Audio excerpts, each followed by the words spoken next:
Here's an example of something I've seen people on the right saying lately. This is for all you sick, spineless little puppets. If you're out here saying that these families in Texas deserve that flash flood, that they deserve to lose their homes, their children, their lives, you are the disease to our country right now. You are the cancer that we need to cut out. You don't give a damn about humanity. You care about pushing your hate disguised as fake morality. Yeah, that's not happening. Not as a general rule. People on the left are not celebrating what happened in Texas. What happened in Texas is horrific and awful and could have been avoided. And that's kind of the point. Now, she is referring to, or she has made videos about, a woman that got on TikTok and did say something about, being happy about what happened at the camp or being indifferent. I don't even know. I will say this. The woman deleted that video, but before she did, she got dragged by everyone, including a lot of people on the left. What she said was wrong and awful. Period. The end. The people on the right seem to like to grab onto one thing and be like, see what the left does. And that's not what's happening here. Now, if you also are going, oh, don't make this political, this isn't political, bullshit. What happened there is political. Because cuts that were made affected and happened. There were opportunities to up safety precautions that were passed up despite money being given. There were situations where the cuts came down and information was provided by the Weather Service, but the job of the person who would have been there overnight to receive it, there was no person there. Things like that happened that helped contribute to this tragedy.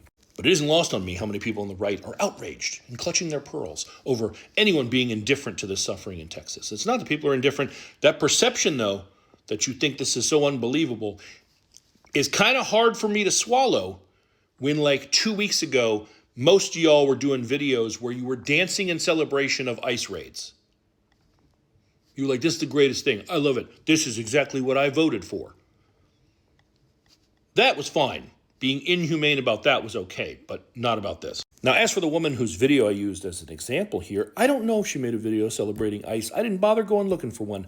I didn't need to. It's still laughable that she would act so upset that anyone would not care about the suffering of others when her username is a whole-ass white supremacist dog whistle. Petty Crocker 88, is it? What's the 88 for? What's that stand for? H is the 8th letter of the alphabet, and a certain group loves to use 88, that HH, written out, those words would say the same thing that Elon Musk gestured at that rally. That thing. And she may go no, that's not what it means, that's not what I'm about. And I'd be inclined to believe, in fact, I wouldn't even bring this up.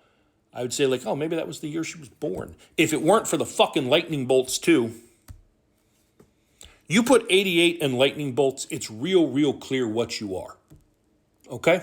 So you can say you aren't or do whatever the fuck you want, but you being how can you not worry about others when you adhere to an ideology that believes that you are superior to others based solely on your lack of melanin, you can get fucked. What happened in Texas is horrific, and if you don't call out the people who contributed to that, shit like that's going to keep happening.